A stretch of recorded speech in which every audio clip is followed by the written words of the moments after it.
Hello, friends. Night has already fallen, and the day was long and tiring. And now, it is time to rest. As always, I will tell you a kind legend that once took place in our beloved Middle-earth. So, settle in comfortably, gently close your eyes, and let our journey begin.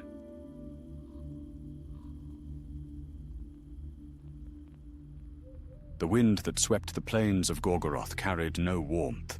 It hissed over the blackened stones, stirring the ash that still clung to the ground like the ghost of fire. Once, this was the heart of Sauron's realm, a land of shadow and flame. Now it lay broken and silent, the towers of Barad-dûr reduced to jagged teeth, gnawing at the sky. Yet even in ruin, the place did not rest. Some whispered that the darkness here could never truly die. Along the cracked road that led from Nurnen to the ruins of Mordor rode a single man. His name was Borlas, son of Halvar, once a captain in the service of the King of Gondor. His cloak, once bearing the white tree, was now dark and frayed. The black dust of Mordor had long since dulled its color, and his sword hung at his side, not as a knight's proud weapon, but as a sellsword's tool. Borlas had not always been a wanderer. He had fought bravely in the War of the Ring, or so he had believed. But after victory came the hard years of rebuilding, and in one fateful battle against the last holdouts of the enemy in the east, Borlas had led his men into a trap. Many had died. Few returned. The king himself, though merciful, could not overlook such a loss. Borlas was stripped of his command and honor. He had left Gondor not in anger, but in shame. He could not bear the sight of the White City's gleaming towers, nor the pity in his comrades' eyes. So he had gone east, taking coin where he could find it, guarding caravans, hunting raiders, fighting for men whose tongues he barely understood. Now, years later, he had come to Mordor. Some said there was work to be found here, though only the desperate sought it. That evening, as the sun set red over the Ethel Duath, Borlas reached a small camp nestled among the ruins of old forges. A handful of figures gathered around a low fire, rough men in crimson and black, their faces partly hidden beneath scarves. They were Southrons, from the deserts beyond Harad, where the stars burned brighter and the sands sang with heat. A tall man rose as Borlas approached. His armor gleamed with brass rings, and his dark eyes gleamed sharper still. "Another wanderer seeking coin," the man said, his voice deep and measured. "You are late, Gondorian." Borlas nodded. "The road through Lithlad is half buried. You'll forgive my pace." The man smiled faintly. "We forgive little in these lands, but your sword arm may yet buy you grace." He gestured toward the fire. "Sit, eat. You ride with us at dawn." Borlas sat without question. The food was coarse, dried meat and bitter bread, but after weeks of travel, it tasted enough like mercy. He glanced around the circle. There were 5 of them in all. The leader, clearly, was the tall man. The others watched Borlas with suspicion, though not open hostility. "I am Razan of Harad," said the leader after a time. "These are my men. We travel north, through the plain. We seek what was lost beneath the ruins of Barad-dûr." Borlas frowned. "There's nothing left there but dust and death. What could you hope to find?" Razan's eyes glimmered in the firelight. "A relic, a thing of power once held by the servants of the Dark Lord. If we find it, Harad will remember our names for 1,000 years." Borlas took a slow breath. He had heard such talk before, of treasures left behind by Sauron's fall, of blades that whispered, stones that burned with unseen fire. Most were lies, the fantasies of fools who did not understand the evil they sought. Yet Razan's tone was not that of a fool. It was calm, deliberate, certain. "I'm no treasure hunter," Borlas said. "No," Razan replied, smiling slightly. "You are a soldier without a war. That is what we need. The land north of here is not empty. There are still orcs hiding in the cracks of the mountains, and worse things besides. You will be paid in gold, more than Gondor ever gave you." The fire crackled between them. Borlas looked into the flames, and for a moment he thought he saw the shapes of the men he had lost, his company, broken in that forgotten battle. He closed his eyes. Gold could not wash away the blood he carried, but perhaps danger could dull the weight of memory. He opened his eyes again. "I'll ride with you," he said quietly. Razan inclined his head. "Then rest, Captain. Mordor wakes early." That night, Borlas lay beneath the shattered vault of a forge, staring at the cold stars that flickered through the cracks in the roof. The air was dry, the silence heavy.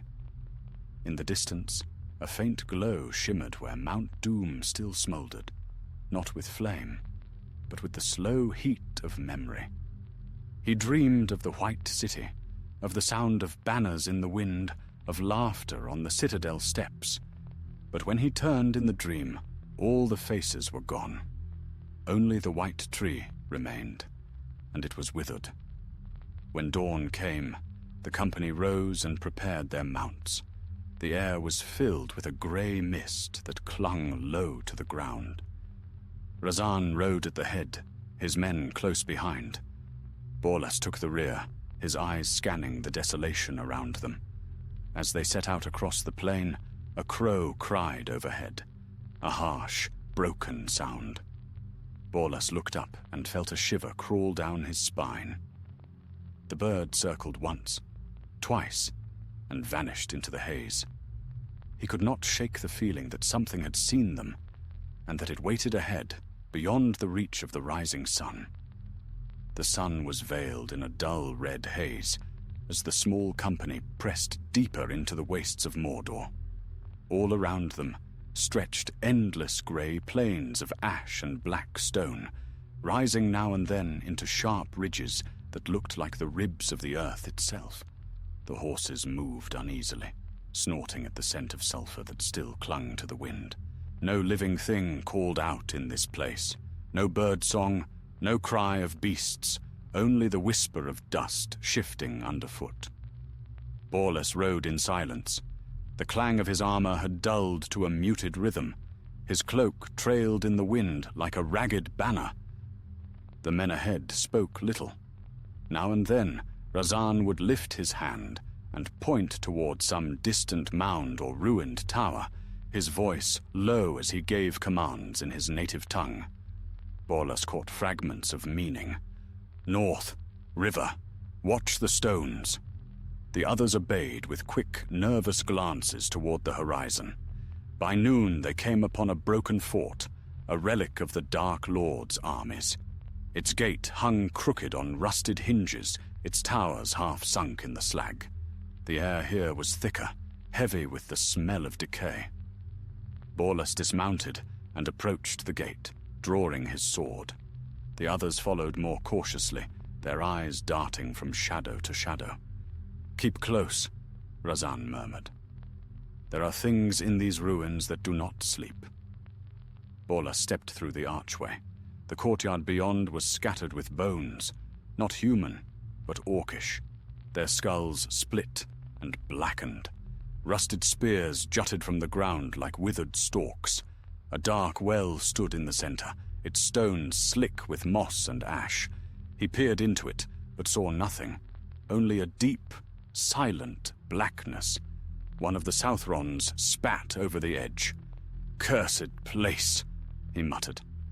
Razan looked about with a calculating eye. "We'll rest here. The horses need water, and the men need food." Borlas said nothing. His gaze lingered on the walls, on the faint marks carved into the stone. Runes of the black speech, worn by time. He could not read them, yet their presence filled him with unease. He turned away and began to unpack his gear, listening to the quiet scrape of metal and the crackle of the fire as it was lit. When the meal was done, Razan joined him at the edge of the camp. "You watch the shadows as though they might strike you, Gondorian," he said. Borlas glanced at him. "They might?" Razan smiled, though it did not reach his eyes. "You have seen war. That much is clear. Tell me, what brings a man of Gondor to sell his sword in Mordor?" Borlas hesitated. The truth weighed heavy on his tongue, yet he spoke it anyway. "I led men once, good men. They trusted me. I led them into death." Razan studied him for a long moment. "And you think that by wandering the wastes, by killing for coin, you will silence their ghosts?" "No," Borlas said quietly. "But perhaps I can learn to face them." The Southron nodded, as though the answer pleased him. "Then you may yet find what you seek here. Mordor is a place of endings, but also of reckonings." That night, a cold wind rose from the north, carrying with it a faint, sour stench. The men huddled close to the fire, their eyes reflecting its glow. Borlas lay awake, listening. Somewhere beyond the walls came the sound of movement, a soft shuffle, like claws scraping stone. He sat up and gripped his sword. "Razan," he whispered. "Something's out there." The leader was already awake. He moved soundlessly to Borlas's side, his curved blade glinting faintly in the firelight. Together they peered into the darkness beyond the gate. At first there was nothing.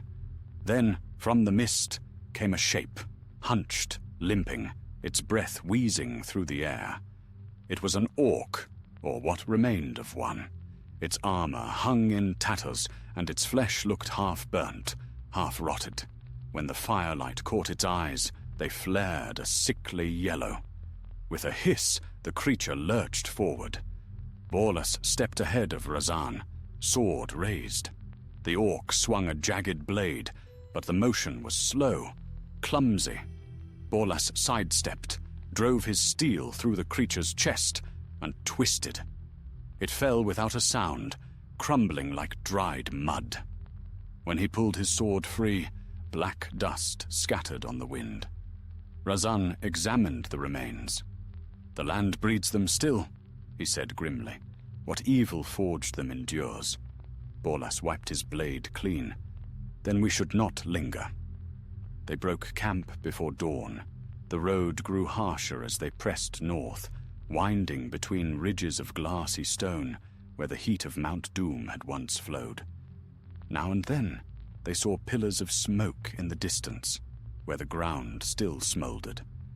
By midday, they reached the valley of Udun, a place of twisted rock and pale mist.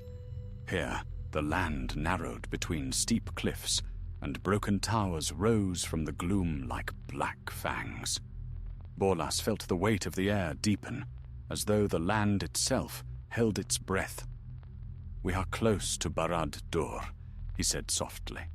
Razan nodded. "Beyond this valley lies the plain of Gorgoroth.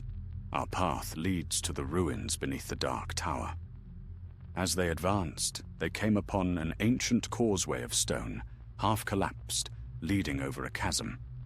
Far below, the ground burned with a faint, crimson glow. The last embers of Mordor's heart. The horses balked, snorting and stamping. One refused to cross, rearing until its rider tumbled to the ground.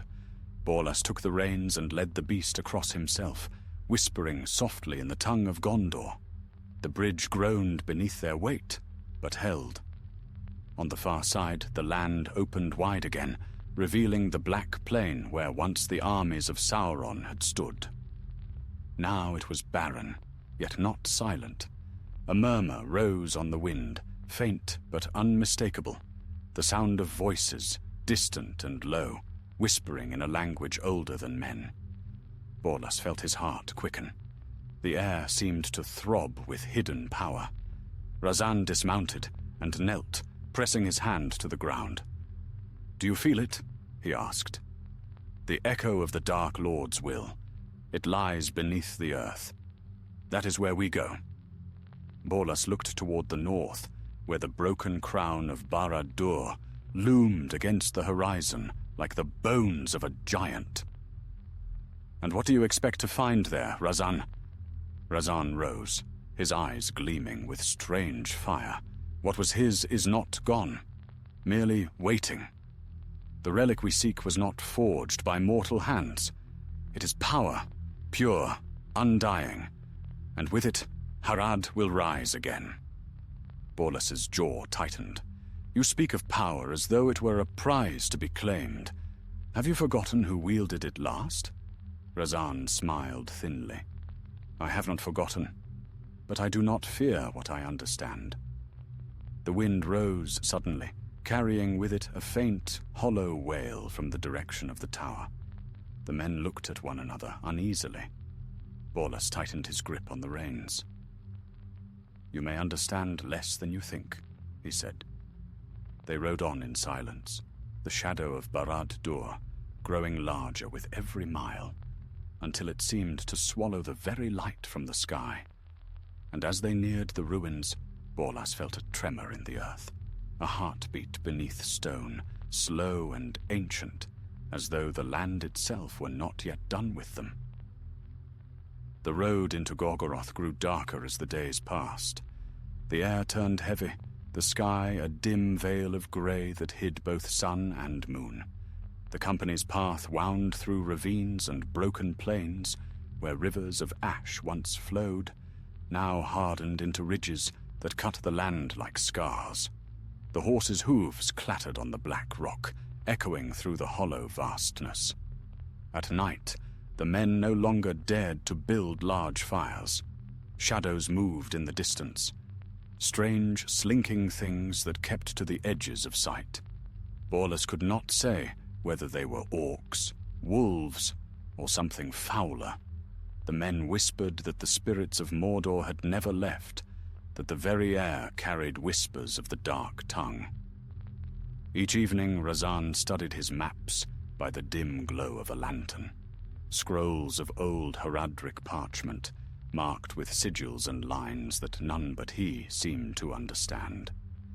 Borlas once asked where such maps came from, but Razan only smiled and said, "From one who served the Eye, but lived to regret it." On the fourth night, they made camp beneath a ridge of sharp stone. The wind moaned through the cracks like a voice of the dead. Borlas lay awake, staring at the faint glimmer of stars through the haze. He thought of Gondor, of the white towers gleaming in the sunlight, of the sound of bells in the morning. It felt like another life.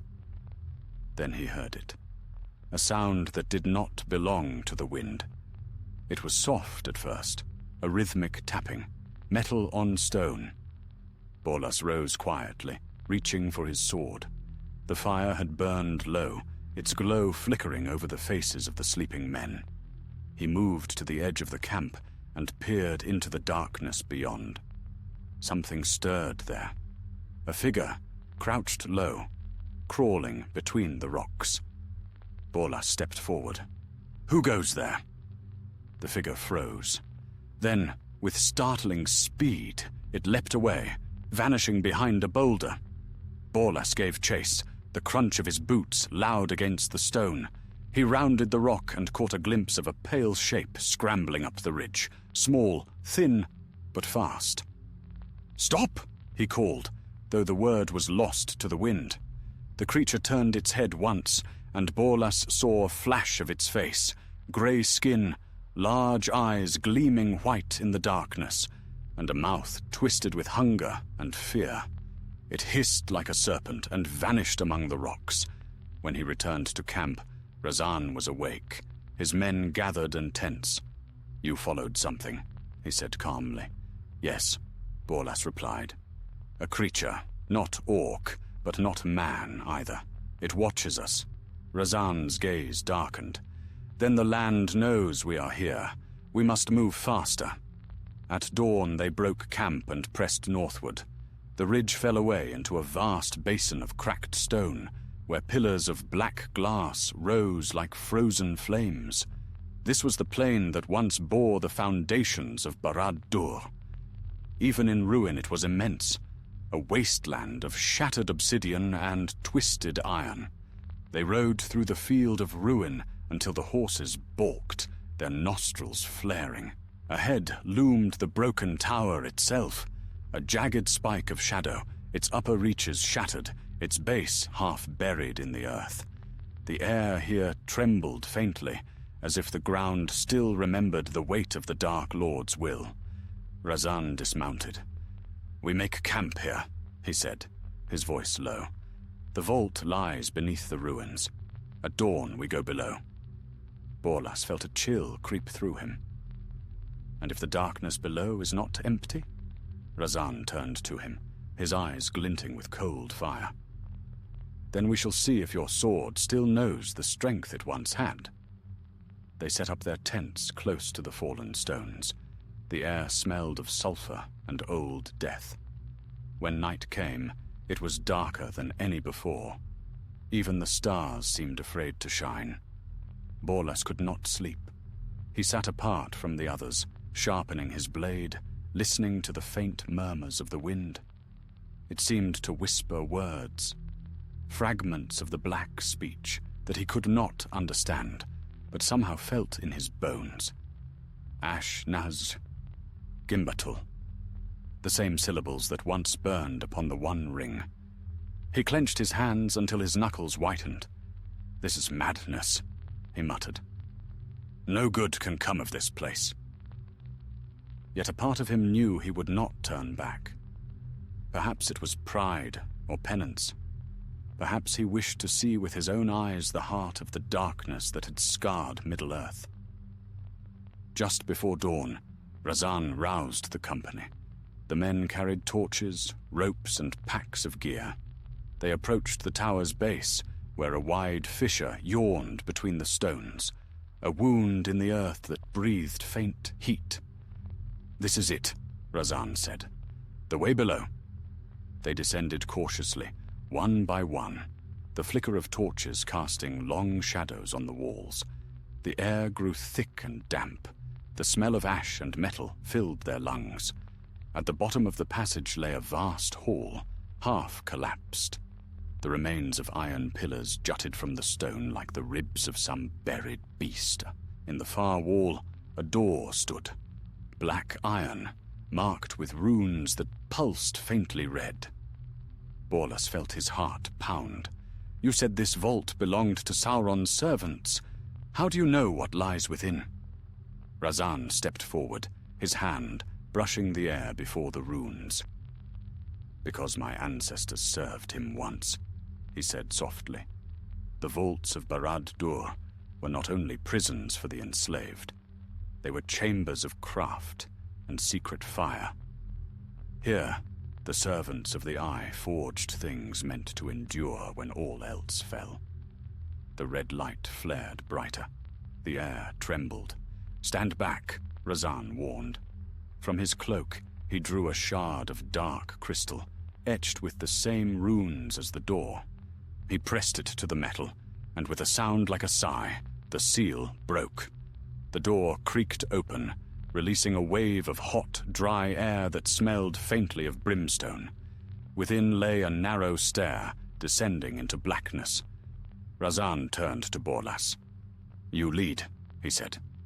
Borlas's eyes narrowed. "You trust me with your life?" Razan's smile was faint and sharp. "If you fall, we will know the path is unsafe." Without another word, Borlas lifted his torch and began to descend. The steps were slick with soot, the walls carved with spiraling marks that seemed to move when the light touched them. The stair ended in a chamber that took his breath away, a vault vast as any hall of Minas Tirith, its ceiling lost in darkness. Broken forges lined the walls, and in the center stood a pedestal of black stone. Upon it lay a small coffer bound in iron. Razan and his men followed, their eyes alight with greed and awe. "This is it," Razan breathed. The relic of the shadow. Borla stared at the coffer. It seemed to hum faintly, as though alive. What does it hold? Razan's smile widened. A fragment of his will, a shard of the eye that never closed. The air trembled. Somewhere deep below, the earth gave a long, low groan. Borlas took a step back, his hand on his sword. If that is true, it should never be touched. Razan ignored him. He stepped to the pedestal and laid his hand upon the coffer. For a heartbeat, nothing happened. Then the torches flickered, and every shadow in the chamber seemed to turn toward them. Razan gasped, and the coffer began to open. The hinges of the coffer creaked like the groan of old iron as Razan's hand lifted the lid. A cold wind burst from within, sweeping through the vault and snuffing several torches in an instant. The flames guttered, shadows writhed, and for a moment it seemed the walls themselves bent inward, as though the chamber were drawing breath. Borla staggered back, his hand raised to shield his eyes. From within the coffer came a light, faint at first, then growing, twisting between red and gold like the glimmer of molten fire beneath glass. It was not the warm light of the sun or forge, but something harsher, alive with purpose. Inside, resting on black velvet, lay a crystal no larger than a man's fist. Its surface was smooth, but within it burned a single ember, a red eye without shape, and yet unmistakable. Razan's voice trembled with awe. "Behold it! The ember of Barad-dûr, the heartstone of the tower, a fragment of his sight, sealed when the Dark Lord fell." The men drew closer, their faces pale. One crossed himself in fear, another whispered a prayer in Horadric. The air grew heavy, filled with a pressure that made it hard to breathe. Borlas felt something stir in his mind. A whisper, faint and far, but insistent. Words without sound, images without form. The great tower whole again, the sky aflame, armies marching beneath a burning eye. His breath caught. He turned to Razan. "Close it." Razan did not move. His gaze was fixed upon the crystal, his pupils wide, his lips curved in a strange smile. "Do you not feel it, Gondorian? It knows us. It remembers the world that was. This is power beyond kings." Borla stepped forward and seized his arm. "You do not understand what you touch. That stone is poison. It belongs to no man." Razan tore free with surprising strength, his voice rising. "You think me a fool? Do you believe the world of men is safe because one ring was destroyed? Sauron's power was never his alone. It was scattered, waiting to be found by those with courage to claim it." As he spoke, the ember within the crystal brightened, pulsing like a living heart. The air shuddered. Cracks ran across the floor, glowing faintly red. From the darkness above came a low moan, as if the stones themselves grieved. Borlas drew his sword. "Enough, Razan. Put it down." Razan's men hesitated, torn between fear and loyalty. Their leader's eyes gleamed with something not wholly his own. "No," he said softly. "We are chosen. The relic calls to us. It will make us more than men." And before Borlas could stop him, Razan lifted the crystal high. The light flared blindingly, a torrent of fireless flame that filled the vault. The torches went out, and the chamber plunged into a storm of red shadow. The men cried out, stumbling, clutching at their faces. Borlas felt a searing pain behind his eyes, a voice screaming through his skull. Words he could not understand, older than speech itself. Then came silence. When his vision cleared, Borlas saw Razan kneeling on the floor, the crystal clutched to his chest. The ember had dimmed to a faint glow. Around them, the walls had blackened, as though burned from within. The men lay still, some unconscious, others staring blankly, their minds hollowed by the force they had felt. Borlas knelt beside Razan. "You fool," he whispered. "You've doomed us all." Razan looked up, and for the first time, Borlas saw that his eyes had changed. The whites were gone, replaced by a faint, smouldering red. When he spoke, his voice was both his own and not his own. Deep, resonant, filled with a weight that chilled the blood. "You do not see," he said. "He sleeps still, but not forever. The world forgets, but power does not die. It waits, Borlas of Gondor. It waits for servants." Borlas stumbled back, horrified. "You speak his words. You've let him in." Razan rose slowly to his feet. "Not his words, his will. He cannot return as before, but he can live through us. Through me." He lifted the crystal, and it burned bright once more. Borlas slashed at it. His sword struck the stone and burst with a flash of light, sending him sprawling backward. The crystal remained unbroken. The ground trembled. From the cracks in the floor rose a thin smoke, coiling like serpents, whispering in the black tongue. Razan's men cried out again, and one dropped his torch. It rolled across the ground, setting alight old webs and dry parchment. Flames licked the walls. The heat grew suffocating. Borlas forced himself up. "We have to leave," he shouted. "Now!" Two of the men ran for the stair, while others hesitated, staring at Razan in terror. The Haradrim leader turned toward them slowly, his expression unreadable. "Go if you wish," he said, "but the darkness will claim you all the same. Only I shall master it." Borlas lunged forward, striking Razan across the chest with his sword hilt. The blow staggered him, but the man didn't fall. Instead, he laughed. A deep, echoing sound that did not belong in any human throat. The laughter followed Borlas as he fled. He grabbed one of the dazed men by the arm, dragging him up the stair. Behind them, the fire spread, and the chamber roared like a furnace. When they reached the surface, the grey sky above seemed almost merciful. They collapsed among the fallen stones. Borlas turned back just as the entrance shuddered, and a plume of smoke burst outward. For a moment, he thought he saw Razan standing in the flames. Tall, unmoving, the crystal clutched to his chest like a heart reborn. Then the vision was gone, swallowed by the smoke. The two surviving men stared at Borlas, their faces pale as ash. "He's dead," one whispered. Borlas shook his head. No, death would have freed him. That light was not his own. The ground beneath them quivered again, a faint, rhythmic pulse, as though the very earth beat to a distant heartbeat. Borlas rose, his hand on his sword. "We leave this place," he said. "Now."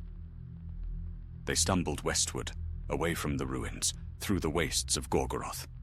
Behind them, Barad-dûr's shadow seemed to grow darker, as if night itself had taken root there. As the day faded, Borlas looked back one last time. Far across the plain, through the rising ash, a dim red light flickered deep within the ruins. Not fire, not sunlight, but something older and colder. And as the wind carried the whisper of the black speech across the plain, Borlas knew that the darkness of Mordor had not been buried after all. It had only found a new vessel. The plain of Gorgoroth stretched endless and bleak beneath the dim sun, its cracked surface smoking faintly, like an old battlefield refusing to cool. The air burned in the lungs, and the very ground seemed to groan beneath their feet. Borlas and the two surviving Southrons staggered westward, half blind with exhaustion, while behind them, the ruins of Barad-dûr glowed faintly red in the haze. They did not speak for many hours. Their thoughts were heavy, their minds filled with the image of Razan standing in that chamber, his eyes lit with fire not his own.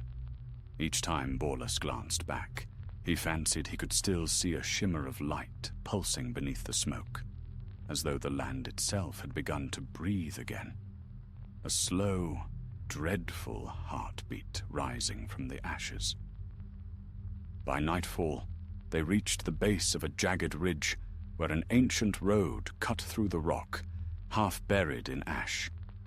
The men's horses, long maddened by the heat and the stench of fire, had fled. Borlus carried only his sword, a water skin, and the weight of what he had seen. They found shelter beneath an overhang of stone, and there they rested. The wind keened through the rocks, sharp as knives. One of the Southrons, a thin, scar-faced man named Harith, wrapped his cloak tighter around his shoulders. "We should have left him there," he muttered. He was touched by darkness long before this journey began. Borlus stared into the shallow pit fire. "I knew it the moment he spoke of the relic," he said. "No man speaks of power without being tempted by it." The other survivor, a younger man with a harsh, frightened look, whispered, "Do you think he lives?" Borlus's gaze lifted to the horizon, where the red light flickered faintly still. "I fear that he does," he said softly, "and that something else lives through him." Neither man answered. The silence deepened until the only sound was the whisper of the wind over stone. Sometime past midnight, Borlus woke to the sound of weeping. He opened his eyes and saw Harith crouched near the fire, his hands clutching his head, his body trembling. "What is it?" Borlus said, rising. Harith's voice broke. "It speaks. It calls my name." Borlus knelt beside him. "You're dreaming. The air in this land poisons the mind." But even as he said it, he felt something cold pass through him, a thread of thought that was not his own, faint and distant as an echo. "Come back," it whispered. "Do not flee the gift." Borlus gritted his teeth and pressed a hand to his brow. He remembered that voice. It was the same that had filled the vault when the coffer opened, the same that had hollowed Razan's eyes. He shook Harith roughly. "Do not listen! It's a lie. The same lie that damned him." But Harith only sobbed harder, clutching at his ears as if to block the whisper. The younger Southron, terrified, turned and fled into the dark. Borlus cursed and ran after him, but the night swallowed the man almost instantly. When he returned, Harith was gone. Only the dying fire remained, throwing long, thin shadows that seemed to crawl over the rocks. Borlus sank to his knees. "Fool," he murmured. "You cannot escape it by running to it." He did not sleep again. When dawn came, grey and cold, he set off alone. His direction was west, always west, toward the Ethel Duath and the pass that would lead him out of Mordor. Each step was harder than the last, as though the very air resisted him. By midday, the sky had darkened again, though no clouds hung above. The wind had changed. It carried now a faint, rhythmic pulse, a sound almost too low to hear. It reminded him of drums, slow, distant, patient. Borlus reached a narrow valley where black water trickled between the stones. He knelt to drink, but froze when he saw the reflection. Behind him, on the ridge, stood a figure. He turned, hand to his sword. The figure did not move. It stood tall and still against the light, wrapped in dark robes, its face hidden by a hood. For a heartbeat, Borlus thought it was Razan. But when the figure stepped forward, he saw it was not flesh at all, but shadow, the outline of a man, its edges flickering like smoke. Borlus raised his blade. "Speak, if you have a voice!" The shadow tilted its head. The sound that came was not speech, but memory. The echo of Razan's voice, hollow and far. "You left me to burn, but the fire only freed me. The relic is awake, Borlus of Gondor. It remembers your face." Borlus stepped back, sword trembling in his hand. "You are not Razan. You are the thing that killed him." The shadow's shape quivered, and a faint red glow flickered within its chest. "Killed? No. Changed. The relic binds flesh and thought. I am his will, and he is mine." Borlas clenched his jaw. "Then I will end you both." He charged, his boots striking the cracked earth. The sword cut through the shadow, and for a moment the figure vanished. But the blade grew cold, so cold that frost bloomed along its edge. The shadow reformed behind him, whispering, "You cannot cut what has no form." Borlas swung again, shouting wordlessly. The shadow dispersed once more, but this time its voice came from all around him, carried by the wind. "You cannot destroy what was made to endure. You can only join it." The air thickened. The red glow spread through the mist until it seemed the very world pulsed with that color, faint but alive. The drums grew louder. Borlas dropped to one knee, gripping his sword with both hands, whispering a prayer he had not spoken in years. An old soldier's oath to the Vala, to the light of the West that once guided men through darkness. "Let this land have no claim on me," he murmured. "Let no shadow take my soul." The glow faded. The mist thinned. When Borlas lifted his head, the shadow was gone. Only the wind remained, whispering faintly through the rocks. He rose slowly, his breath ragged. Somewhere behind him, deep in the ruin, the drums had ceased. Yet the silence that followed was worse, vast, expectant, alive. That night, he made camp in a hollow between two stones. The stars were dim, but they shone, faint silver lights against the haze.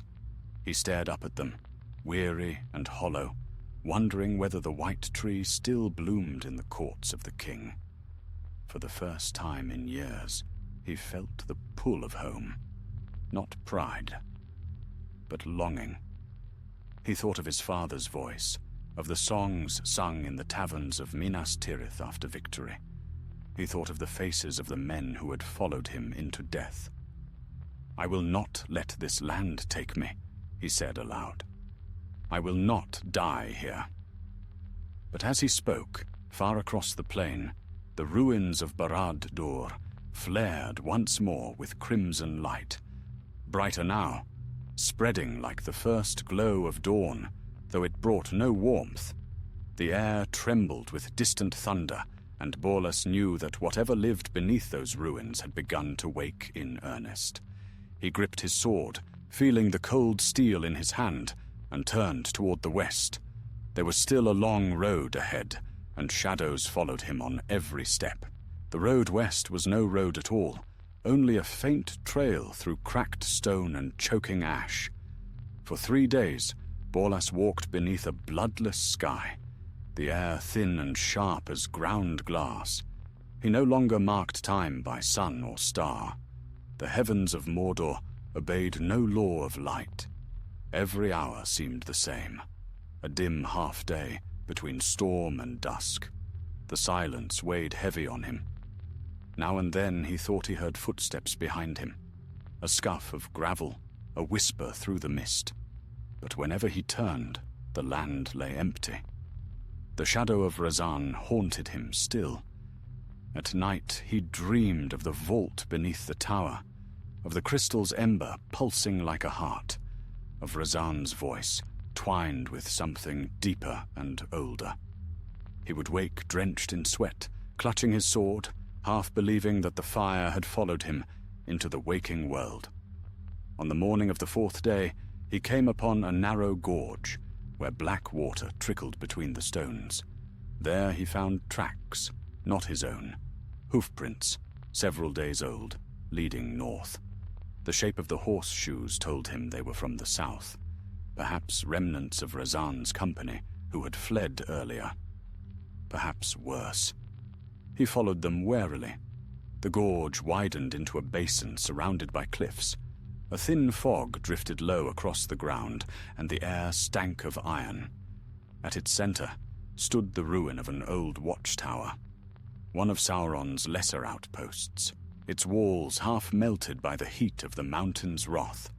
The tracks ended at its gate. Borlus approached with caution, sword drawn. The gate hung by a single hinge, creaking softly in the wind. Within, the ground was littered with debris, broken helms, shattered blades, bones picked clean. He stepped carefully among them until a faint sound drew his attention. A moan, weak but human. He followed it to a corner where a man lay, half buried beneath a fallen beam. His face was streaked with ash, his eyes glazed with exhaustion. It was the younger Southron who had fled the camp that night. By the valor, Borlus breathed. He knelt and pulled the beam aside. The man groaned, his chest rising shallowly. "Razan," he whispered. "He comes. He burns without fire." Borlus gripped his shoulder. "Listen to me. What did you see? Where did he go?" The man's eyes rolled upward, staring through him. "He calls to the lost ones, the orcs, the beasts. They come to him. He promises them the world made new." His voice fell to a whisper. "He walks now, as flame and shadow. You cannot kill him. He is not one man." Then his body went still, his eyes wide open, reflecting a faint red gleam that flickered once and vanished. Borlus rose slowly. The smell of smoke was stronger now, drifting from the north. He climbed to the tower's top and looked out. The plains below shimmered under a dull haze, and there, far in the distance, he saw movement. At first he thought it was the wind stirring the dust. But as he watched, the shapes became clear. Figures marching, dozens of them, then hundreds. Too many to count. They moved in ragged lines, carrying crude weapons. The light caught their armor, rusted, black and familiar. Orcs. Borlus's blood ran cold. The orcs had been scattered after the fall of the Dark Lord, hunted, broken, driven into holes of the earth. Yet here they were, drawn together again, marching north as if summoned by a new master. And at their head, walking unhurried among the smoke, was a tall figure wreathed in red light. Borlus gripped the tower's edge until his fingers ached. Razan lived, or something that wore his shape did. He descended swiftly, gathered what little food and water he could, and set out west again. His path lay toward the Duath, the mountains that guarded the border of Mordor. Beyond them lay Ithilien and the green lands of Gondor. If he could reach them, he might warn the king. But the orcs moved faster than he had guessed. By dusk, their drums echoed faintly across the plains. The sound was low, steady, and relentless, a heartbeat of war returning to a land thought dead. Borlus took shelter in a cleft of stone, hiding his fire. He ate little, drank less, and listened. The drums drew nearer through the night until he could feel them in his bones. He thought of the soldiers of Gondor, of the farms along the Anduin, of the white city shining in the sun. They did not know that the ashes of Mordor still smoldered, that a spark of its ancient evil had taken breath again. He slept little that night. When dawn came, he was already on his feet, pressing hard toward the mountains. The air grew cooler, and patches of hard grass appeared between the stones. Once or twice he saw birds overhead, ragged, grey things but living. The sight steadied him. Near midday he reached a slope of scree that rose steeply toward the ridges of Duath. Beyond those peaks lay freedom. He began to climb, using hands and knees, the stones shifting under his weight.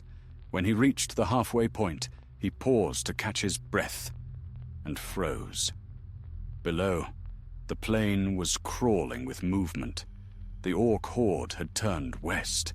He could see their dark mass spilling across the land, and among them that same tall figure, Razan, or what Razan had become. The red glow about him was brighter now, pulsing with every step. Borlas pressed himself against the rocks, praying they would pass below without seeing him. For hours he waited as the army moved, until at last the sound of their march faded. When he dared to rise, the horizon burned faintly behind them. They were not heading back toward Barad-dûr. They were moving southwest, toward Nurn, where men of the south had begun to settle the fertile lands by the sea. Razan meant to raise his dominion there, on the edge of Gondor's reach. Borlas's heart hardened. He could not outrun them now. If he went west, he would reach Ithilien too late. There was only one chance: to go south first, to warn the men of Nurn before the shadow fell upon them.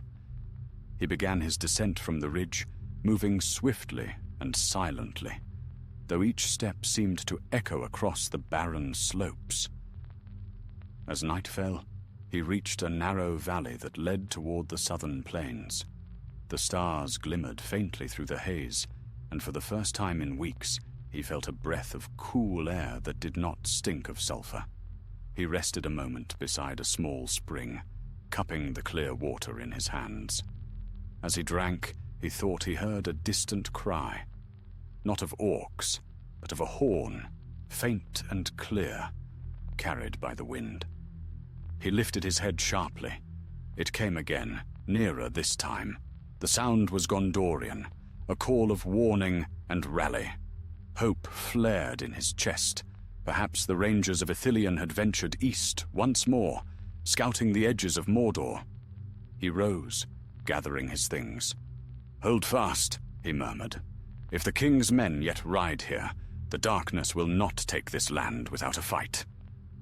Far to the south, lightning flashed against the clouds. The wind turned, carrying with it the smell of rain, and beneath it, faint but unmistakable, the iron scent of blood. Borlas tightened his cloak and set out once more. The storm was coming, and with it, the reckoning he had long fled. The storm broke over Mordor like a wrathful spirit, hurling wind and rain across the plain. Lightning clawed at the sky, revealing for an instant the black silhouette of the mountains, and in the next flash, the red glare still burning where Barad-dûr once stood. The air itself seemed to tremble with the clash of two wills, light and dark, fighting for the heart of the land.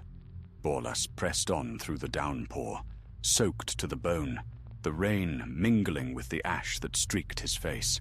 His cloak clung heavy to his shoulders, and his boots sank into the softening ground with each step. Yet the storm gave him cover. The orcs feared thunder and would not march beneath its fury. The heavens, it seemed, had granted him a brief grace. He made his way southward along a ravine that cut deep into the plain, its walls slick and shining in the rain. Lightning illuminated the path ahead, showing the faint glimmer of the Nurnen Sea far to the south, a silver mirror amidst the desolation. Men lived there now, tilling the dark earth reclaimed from the shadow. They would not be ready for war. Borlas paused at a bend where a half-collapsed bridge spanned the chasm. It had once borne the banners of the Eye, but only splinters remained. He crossed carefully, the stones shifting under his weight. Below, water roared in a swollen torrent, black and cold as night. By dawn, the storm had eased. The sky was pale, veiled in mist. Borlas found himself in a land unlike the wastes he had left. Grass grew in patches here, coarse and grey-green, and the air smelled faintly of salt. He had reached the outer edges of Nurn. Smoke rose in the distance, thin, harmless trails that told of hearth fires and cooking pots. The sight brought both relief and dread. He followed the smoke until he came upon a small settlement by the banks of a dark river. The huts were crude but sturdy, built of timber and stone. Men and women moved about, their faces wary but not unkind. They were of mixed blood, some of Gondor's kin, others descended from slaves of Mordor, who had chosen to stay and rebuild rather than flee west. A boy saw him first and ran shouting to fetch others. Soon several men appeared, armed with spears. Their leader, a broad-shouldered farmer with weathered skin, stepped forward. "Who comes out of the north?" he demanded. Borlas lowered his hood. "A soldier of Gondor," he said. "Name's Borlas, once captain of the king's host. I bring warning. A host of orcs marches from Gorgoroth, led by one who bears the mark of the Eye Reborn." The man's expression hardened. "We've heard tales of ghosts in the ruins, but no armies. Mordor's dead." Borlas shook his head. "Not dead. Stirring. I saw them with my own eyes, their banners blackened, their weapons raised. A man leads them, though he is no longer wholly a man. He seeks to build again what was destroyed." The villagers exchanged uneasy glances. The leader looked toward the distant plains. "If what you say is true, we'll need to send word to the king." "I will go," Borlas said. "But I need food and a horse. Time is short." The man nodded reluctantly and called to his wife, who brought a loaf of bread and a skin of water. "You'll find a steed in the old corral," he said. "Take it and go swiftly. We'll gather our folk and move east to the hills." Borlas thanked him and turned to leave, but the man caught his arm. "If the darkness truly rises again," he said quietly, "do you think the king's light can reach this far?" Borlas met his gaze. "It must," he said simply. He found the horse where the man had said, a lean bay mare with fire in her eyes. He saddled her and rode at once, following the road west toward the Efelduath. The day grew bright, but the light felt thin, fragile. Behind him, the plains of Nirn lay still. Ahead, the mountains loomed like a wall between worlds. By midday, he saw riders on the horizon, 5 figures in green cloaks, moving east at a swift pace. When they saw him, they slowed and approached cautiously. Their leader, a tall man with a silver clasp in the shape of a tree, hailed him in the tongue of Gondor. "Who rides in the wild lands of Nirn?" Borlas drew rein and saluted. "Borlas, captain once of the 3rd Company, reporting by fate more than duty. You are Rangers of Ithilien?" The man nodded. "Captain Dareth, under Faramir's command. What brings you from the shadowed north?" Borlas wasted no words. "An army gathers in Gorgoroth, orcs and worse. A man of the south, Razan by name, commands them, though something dark guides his will. He bears a relic of the enemy, a shard of the fire that burned in Barad-dûr." The rangers listened in grim silence. Dareth's face grew pale. "We've seen smoke in the east these past nights," he said, "and strange lights, like lightning that burns but does not fade. We thought it stormfire, but perhaps not." Borlas leaned forward in his saddle. "If we do not act, Nirn will fall before they reach you. The shadow must be cut at its root." Dareth considered, then nodded. "Ride with us, Captain. We go north to scout the passes. If your tale is true, we'll send word to the prince and the king at once." They rode together through the long afternoon. Borlas felt a strange comfort among them. The discipline, the quiet readiness, the old rhythm of comradeship he had thought lost forever. Yet beneath it all lay the growing dread that time was running out. As night fell, they made camp in the foothills. The stars glimmered faintly above, half veiled by drifting cloud. Dareth sat beside Borlas as they ate their meager supper. "Tell me," he said, "this Razan, what manner of man was he before the darkness took him?" Borlas stared into the fire. Proud, clever. He thought himself stronger than evil because he understood it. That was his doom. Dareth nodded slowly. "It is ever so." He tossed a twig into the flames. If he carries a relic of the Dark Lord, we'll need more than blades to bring him down. Perhaps even the king himself." Borlas said nothing. The fire crackled softly, throwing red light on their faces. In its glow he saw again the image of Razan's burning eyes, and the crystal pulsing like a heart. Later, as the rangers slept, Borlas kept watch. The wind was still, the night eerily quiet. Then, faintly, from far across the plain, came the sound of drums again, distant but steady, a pulse that quickened the heart with dread. He rose to his feet and looked east. Over the rim of the mountains, a red shimmer touched the clouds, the reflection of fire on the horizon. The orcs were marching. Borlas tightened his cloak and turned toward the sleeping rangers. "Wake," he said. "It begins."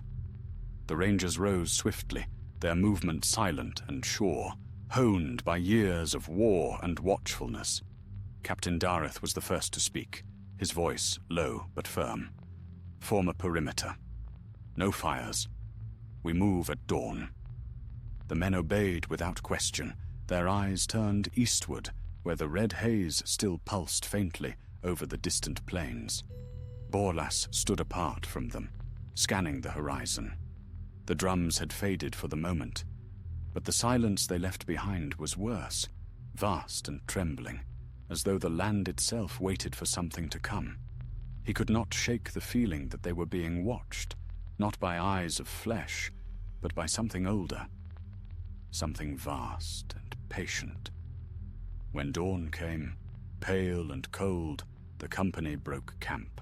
They moved in single file through the mountain pass, following a trail known only to the rangers. The air grew thin and sharp as they climbed, and the stones underfoot glittered faintly with frost. Behind them, the plain of Nirn stretched grey and endless. Before them, the black peaks of Effelduath loomed like the walls of a fortress. By midday they reached a ridge that overlooked the northern plain. There, the view opened wide, and what they saw stole the breath from their throats. Far below, the plain of Gorgoroth was alive with movement. Camps stretched for miles across the ash fields, fires smouldering red in the gloom. Thousands of shapes moved among them. Orcs, trolls, and creatures Borlas did not recognize, all gathering beneath tattered black banners, marked with a symbol he had seen before. A red circle enclosing a single slit, the mockery of an eye. And at the center of that dark host, where the ground still smoked from the ruin of Barad-dûr, a new structure was rising. It was no tower yet, but the beginnings of one, a black column of stone and iron, forged from the ruins of the old. Borlas felt his heart tighten. "He builds again," he whispered. Dareth's jaw hardened. "So it seems. How many would you guess?" "Too many for the rangers to face alone," Borlas said. "Thousands, and more joining by the hour." The men stood in grim silence. None spoke of retreat, but all knew what must be done. Dareth turned to his second. "Take 2 men and ride west. Go with all speed to Ithilien. Tell Prince Faramir what you've seen. Tell him the shadow has rekindled its flame." The 2 chosen riders saluted and departed at once, vanishing down the western slope. The rest remained, hidden among the rocks, watching. That night, the air was thick with the smell of smoke and iron. From their vantage point, they could see torches moving below, lines of light snaking across the dark plain. The orcs were on the march again, this time not as scattered bands, but as a single army, disciplined, united, and driven by a will greater than their own. Borlas could almost feel that will pressing upon them, a presence vast and cold, as though the very air was an extension of Razan's gaze. He remembered the man's face in the vault, proud, unyielding, and then consumed by that red fire. It had not been mere madness, it had been possession. He turned to Dareth. "If this army crosses the mountains, Gondor will not be ready. The men of Nirn will fall first, but they will not be the last. Dareth nodded. Then we must hold them here, as long as we can. Borlas frowned. With 7 men? Not with swords, Dareth said. With fire and stone. He led Borlas along the ridge to a narrow crevice that overlooked the main pass. There's an old stronghold here, he said. Built by Gondor in the days before the Great War, abandoned after the Dark Lord rose. If we can reach it before the orcs, we can block the pass, slow them down until reinforcements come. Borlas hesitated, glancing back at the plain. The first light of dawn was already turning the horizon red. Then we must move quickly. They'll march soon. They descended the ridge, moving fast through the broken rocks. By noon they reached the ruins Dareth had spoken of, a fortress half carved into the mountain, its walls scorched and crumbling, its gate hanging askew. The emblem of the white tree still marked the archway, though faded and cracked. Inside, the hall was dark and cold, filled with the bones of those who had died defending it long ago. Borlas knelt by one skeleton and saw the rusted armor of Gondor still clinging to the bones. He touched the hilt of the sword lying beside it. They held this place to the end, he murmured. May we do the same. Dareth's men worked swiftly, sealing the gate with fallen stones and setting traps along the approach. Borlas joined them, his old instincts returning with every motion. When they finished, the fortress stood silent but ready, a last sentinel on the edge of Mordor. As night fell, they lit no fires. The orc drums were closer now, rolling like thunder through the valleys. The rangers took turns keeping watch. Borlas sat with Dareth on the battlement, peering into the darkness below. "You fought many wars," Dareth said quietly. "Do you believe evil can ever truly be destroyed?" Borlas thought for a long time before answering. "No," he said at last. "It can be broken, scattered, buried, but never destroyed. Not while pride and greed still dwell in the hearts of men. But it can be resisted." Dareth nodded slowly. "Then that is what we shall do." The drums grew louder. Torches appeared in the valley, a sea of flickering lights winding towards them. The army was moving. Borlas drew his sword. The old steel felt heavy but sure in his hand. "They come," he said. The first wave reached the narrow pass just before dawn. The rangers loosed arrows from the shadows, felling the leading ranks. Rocks tumbled from the cliffs, crushing others. For a time, the ambush held. But the orcs were endless, and soon their captains rallied them with guttural cries. Borlas fought at the gate, his blade flashing in the dim light. The years seemed to fall away. He was once again the captain of Gondor, his strength renewed by necessity. The clash of steel, the roar of enemies, the cry of comrades, all the old sounds of war returned. Then, through the smoke and din, a red light flared in the valley below. The orcs fell silent, bowing their heads. The light moved closer, and Borlas felt the ground tremble. Razan had come. He appeared through the haze, wreathed in fire that did not burn. His armor gleamed black and gold, his eyes two coals beneath his helm.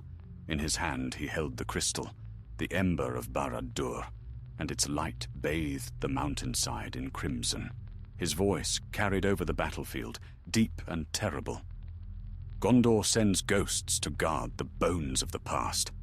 Let them burn as the world is remade." The orcs roared in answer. The very stones of the fortress quivered. Borlas stood at the gate, sword in hand, his heart steady. "No," he whispered. "Not while one man yet draws breath to defy you."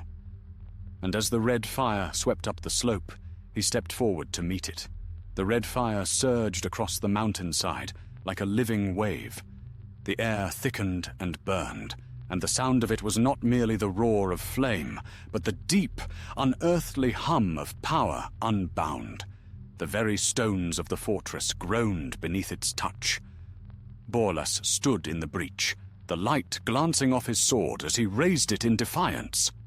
Around him, the rangers of Ithilien took their posts, arrows ready, eyes hard.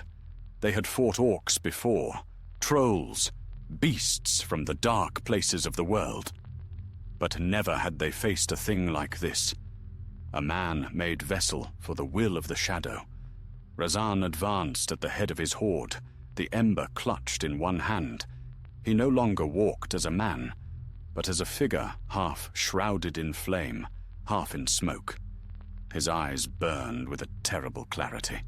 Not madness, but purpose. "Borlas of Gondor!" His voice rang out, carrying even over the crash of thunder. "You were offered a place beside me once. You could have ruled, not crawled among ruins." Borlas's reply was steady, his tone iron. "I rule myself. That is enough." A low laugh rolled across the plain. "And for that pride, you will burn with the rest of them." He raised the crystal high, and the red light flared brighter. The ground split with a thunderous crack. From the fissures rose black fire, coiling like serpents. The first ranks of orcs howled and charged, driven by Razan's will. "Loose!" shouted Dareth. A rain of arrows fell from the walls, dark shapes streaking through the crimson glow. Dozens of orcs fell, but others clambered over them.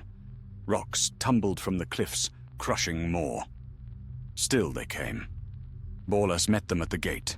His blade cut through armor and flesh alike, each stroke driven by old anger, old shame, and the fierce will not to yield.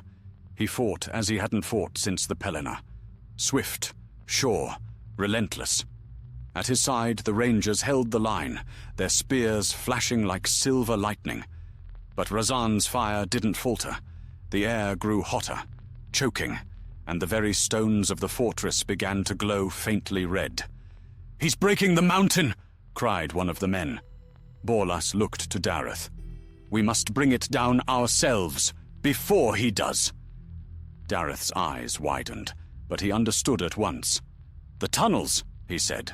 "The old powder stores. They're beneath the western wall." Borlas nodded. "Get the men clear. I'll light it." Dareth hesitated, but the decision was already made. "You won't make it out in time." Borlas gripped his shoulder. "Then make sure this isn't in vain." He turned and fought his way through the smoke-filled corridors, cutting down the orcs that had breached the gate. The heat was unbearable now. Flames crawling along the timbers, ash falling like snow. The fortress was dying, but it would not fall quietly. He reached the lower chambers, where old barrels of black powder lay beneath a crumbling arch. His hands trembled as he drew a torch from the wall. Above, the battle raged. Steel clashing, men shouting, the deep roar of Razan's laughter.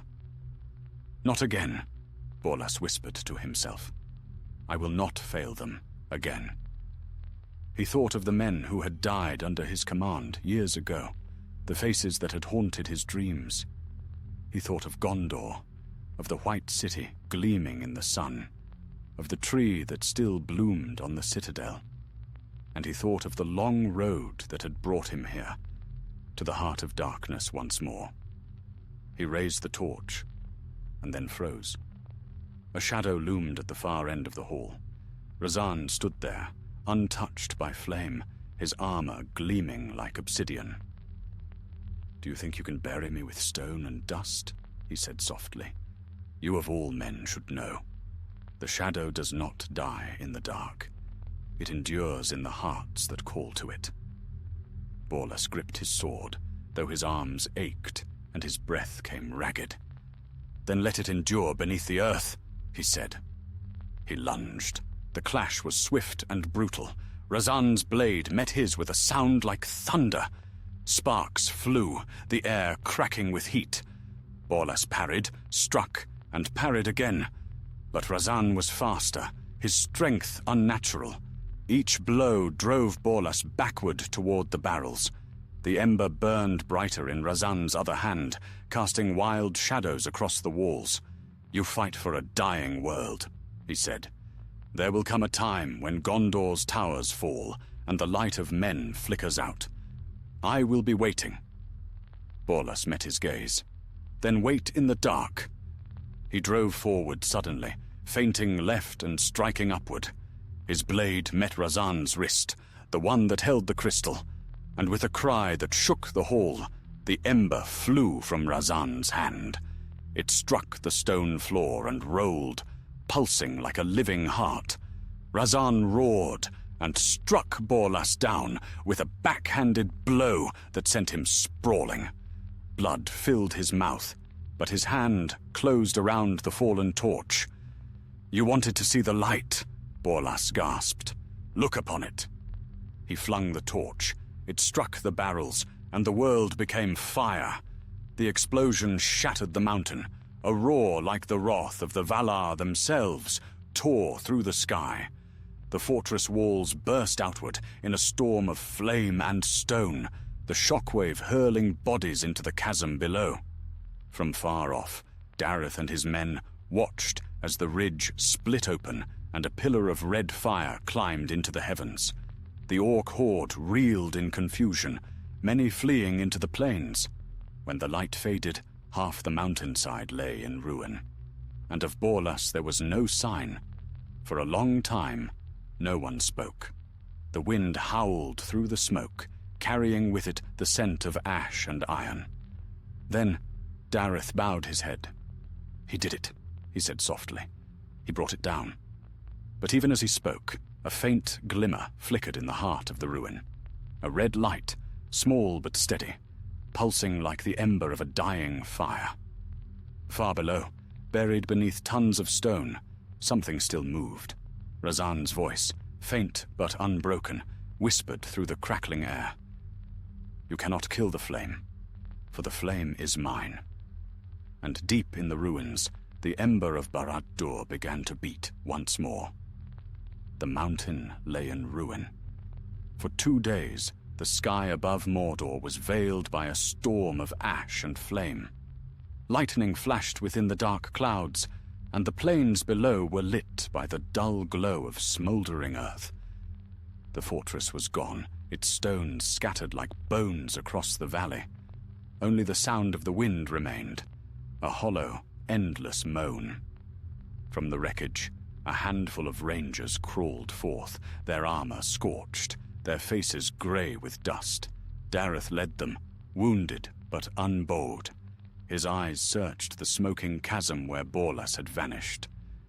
"He bought us this reprieve," he said, "but if the relic survived—" He could not finish the thought. The others followed his gaze. Deep in the fissure, where the fire still burned, something glimmered faintly. A heartbeat of red light, buried but not extinguished. By nightfall they withdrew westward. The orc host had scattered after the explosion, their ranks broken by terror and confusion. Yet Dareth knew it would not last. The will that bound them was wounded, not dead. And if Razan still lived, even in some twisted form, the shadow would gather again. The rangers rode hard through the passes, their path lit by flashes of lightning. Each mile carried them closer to the green lands of Ithilien, where they hoped to find reinforcements. The wind from the west grew cool, scented faintly with rain. The first pure air they had breathed in weeks. At dawn on the 3rd day, they crossed the last ridge and saw before them the wide woods of Ithilien, washed in morning light. Dareth halted his horse, his eyes glistening. "We've passed out of the shadow," he murmured. But his heart was heavy. They had escaped, yet they had left their captain behind, a man who had fallen not once, but twice in the wars against darkness. And this time, there would be no songs to mark his passing. When they reached the nearest outpost, a guard tower upon the border, Dareth sent riders south to summon Prince Faramir. The news spread quickly, carried by swift messengers to Minas Tirith itself. And when the king heard of it, of the red light rekindled in Mordor, of Borlus's final stand, he rose from his throne and ordered that the captains of Gondor be gathered. For the first time since the War of the Ring, the White City prepared for battle. Far to the east, beneath the ruins of the mountain, the fire had not died. Deep below the shattered stone, in a chamber half collapsed and choked with ash, something stirred. The ember of Barad-dûr still pulsed with dim light. Around it, the rock had melted and hardened into strange shapes, almost like the ribs of some vast creature. Slowly, the red glow brightened, and from beneath the rubble came the sound of shifting stone. A hand emerged, blackened, burned, but living. Then another, and with a low groan, a figure pulled itself from the wreckage. It was Razan, or what remained of him. His armor was fused to his flesh, his face half hidden behind the broken rim of his helm. The ember burned now within his chest, its light shining through the cracks in his armor like fire through a forge. He fell to his knees, gasping, the air around him rippling with heat. For a long while he knelt in silence. Then he raised his head, and his eyes, still red, still alive, opened. "They tried to bury me," he whispered. His voice echoed through the empty chamber, a sound both human and not. But the fire of the eye does not rest. It remembers. It endures. He rose unsteadily. The pain of his mortal wounds was gone, replaced by a strange, cold strength. He could feel the earth beneath him, every vein of stone, every whisper of heat. The power that had once filled the land of Mordor now flowed through him. He walked slowly toward the open fissure where daylight shone faintly. The light of the sun struck his armor, and smoke rose from it. But he did not falter. "I am not Sauron," he murmured, "but I am his echo, his will reborn in flesh."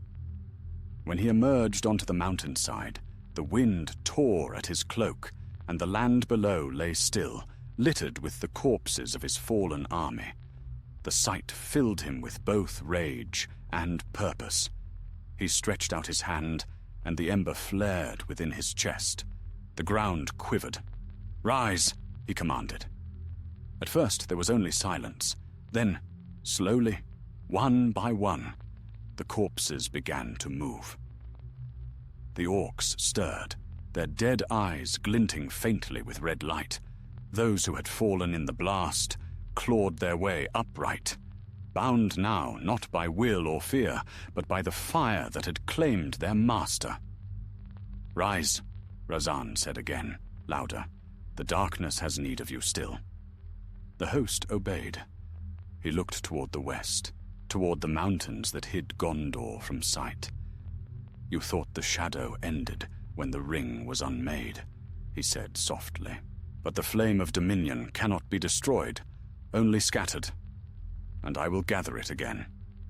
He turned to the nearest of the undead soldiers.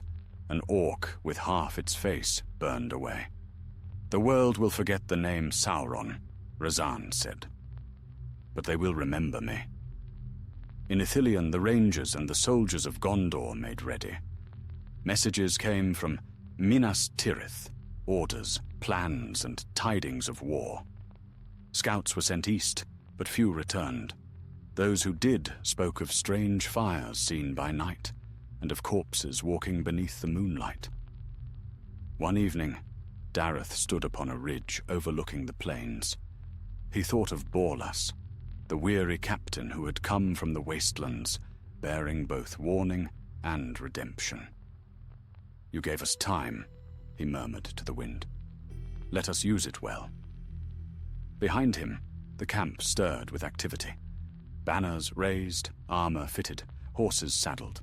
The men moved with grim purpose, their hearts steady. They had faced darkness before, and though fear whispered, courage answered. And far above, the first star of evening appeared, faint but bright, a light untainted by shadow. For a moment, Dareth thought he heard a voice upon the wind, deep, resolute, familiar. "Hold fast, Captain." He smiled faintly. "Aye, Borlas," he whispered. "We will." But as the night deepened, the eastern horizon glowed faintly red once more, and a tremor passed through the ground like the beat of a heart. The shadow had risen again, and somewhere in the ruins of Mordor, the mercenary who had fallen for his honor's sake stirred in restless slumber, his fate yet bound to the fire he had sought to extinguish. For the story of Middle-earth was not yet done. The red dawn rose over the mountains of shadow, washing the eastern sky with a light that was no true sun. It was a false flame, the reflection of the fires now stirring again in the heart of Mordor. In the valleys below, 1,000 small blazes dotted the plain, marking the camps of the newly risen host. Smoke coiled upward in dark columns that twisted into the sky, spreading like black wings. Razan stood upon a broken outcrop of basalt, gazing over his realm reborn. The air shimmered around him, heavy with the heat of his presence. Beneath his breastplate, the ember of Barad-dûr glowed, steady and strong, a heart that beat not for blood, but for dominion. The dead obeyed his will without question. Those orcs and men who yet lived bowed in terror and awe, and the land itself seemed to breathe his name. He raised his hand, and the red light pulsed brighter. The earth answered, trembling faintly, alive once more with the memory of the Dark Lord's power. Razan smiled. "Yes," he murmured. "You remember me now." Behind him, the chieftain of the orcs, a creature of enormous size, its skin blackened by flame, approached on bowed legs. "My lord," it growled, its voice low and rasping. "The scouts return from the west. The men of Gondor build their walls anew. They gather soldiers in the green lands." Razan turned his gaze upon the creature. His eyes were pits of red fire. "Let them build. Let them hope. Hope is the sweetest fuel for despair." The orc bowed and withdrew. Razan watched the horizon, where the mountains divided the world. Beyond them lay the lands he had once marched against, Ithilion's forests, Gondor's shining towers. He remembered the day Sauron had fallen, when the eye had gone dark and the earth had shaken. He had been a soldier then, proud, mortal, certain that the age of men would bring peace. But peace had no power. It was soft, fleeting, fragile. He saw that truth now, as clearly as he saw the flames that danced before him. The world needed order, not mercy. Will, not weakness. And if that will must be cruel to endure, then so be it. He spread his arms, and the flames rose higher. The dead stirred, their armor clattering like distant thunder. "Come," Razan said. "The time for gathering is over. We march before the moon wanes." The orcs howled their obedience, the air filled with the sound of drums. Deep, rhythmic, terrible. Far to the west, in the green vales of Ithilien, the king's banners fluttered in the wind. Tents stretched across the meadows, and fires burned low for warmth. The men of Gondor and Rohan had come together once more, a smaller host than in the great wars of old, but resolute. Aragorn, Elisar the king, stood before a map spread upon a stone table. Faramir, Prince of Ithilien, was beside him, his grey eyes shadowed with care. "The scouts are certain?" Aragorn asked. Faramir nodded. "A new host rises in Mordor, led by a man who bears the mark of fire. The survivors speak of a light beneath the mountains, red as the eye of old." Aragorn's hand tightened on the table's edge. "Razan," he said softly, as though naming an old wound. "You know the name?" The king's gaze drifted eastward. I met him once, years ago, before the crown.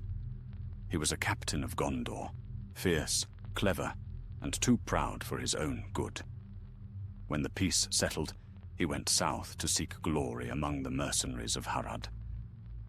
I had hoped he had found it in honor, not in darkness. Faramir was silent for a moment. He has found power instead. And the relic he bears, this ember, it may be a shard of the enemy's craft. If it burns as the scouts say, then some part of the old malice yet lives. Aragorn straightened, his face grave. Then we must strike before that flame spreads. If the shadow stirs anew, Gondor will not wait behind its walls. He turned to a young officer standing nearby. Summon the captains. Prepare the riders of the north and the men of Rohan. We march east at first light. The officer bowed and hurried off. Faramir looked to the king. You mean to cross into Mordor again? I do, Aragorn said. If we wait, Razan's strength will grow beyond reckoning. He has already bent death itself to his will. We cannot allow him to rise unchecked. Faramir inclined his head, though unease darkened his eyes. Then we ride together as before. Aragorn placed a hand upon his shoulder. The world is weary of war, my friend, but it seems our age is not yet done with it. That night, the camp lay quiet beneath the stars. The wind from the mountains carried a faint scent of smoke, distant but unmistakable. The men took it for an ill omen. Aragorn stood alone upon a ridge, looking east. The world before him was dark, save for a faint, flickering glow far beyond the horizon. It pulsed like the heartbeat of a dying fire. He thought of the countless lives spent to end the reign of shadow. The battles fought, the towers broken, the ring destroyed in the fires of doom. Was it all to begin again? He heard footsteps behind him. Faramir approached, a cloak wrapped around his shoulders. You do not rest, he said quietly. There is no rest in the east, Aragorn replied. Not yet. Faramir stood beside him. Do you think Borlas truly fell in that battle? The rangers speak of seeing his sword among the ruins. The king's gaze did not waver.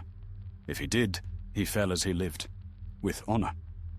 But even the dead may yet play their part in this tale. The two men stood in silence, the wind whispering through the grass. Then, faintly, carried on the breeze, came the echo of drums. Low, distant, but unmistakable. Faramir's hand went to his sword. He marches already. Aragorn's eyes narrowed. Then so shall we. In Mordor, the host of Razan moved like a tide of darkness.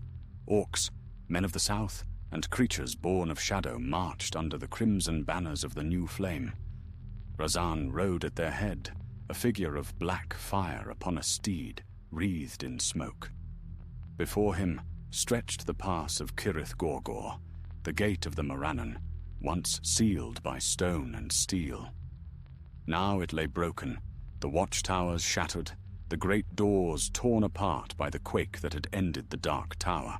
Through that wound in the world, the army of the dead and the damned poured forth once more. The land beyond was still green, the plains of Ithilien, where flowers had grown over the graves of old wars. Razan beheld it and smiled. Beauty before ruin, he said. Let it be the first to burn. He raised his hand, and the ember flared crimson. The sky darkened as clouds gathered, drawn to his will. Lightning danced across the heavens, and from the ground rose a mist of ash and heat. The host roared and advanced, and far to the west, in the camp of the White City's soldiers, the horns of Gondor answered. A deep, sonorous call that rolled across the plains like thunder. The War of the Ember had begun.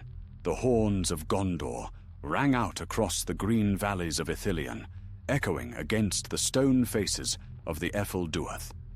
Birds took flight from the trees, and in the hearts of men Courage flared where fear might have taken root.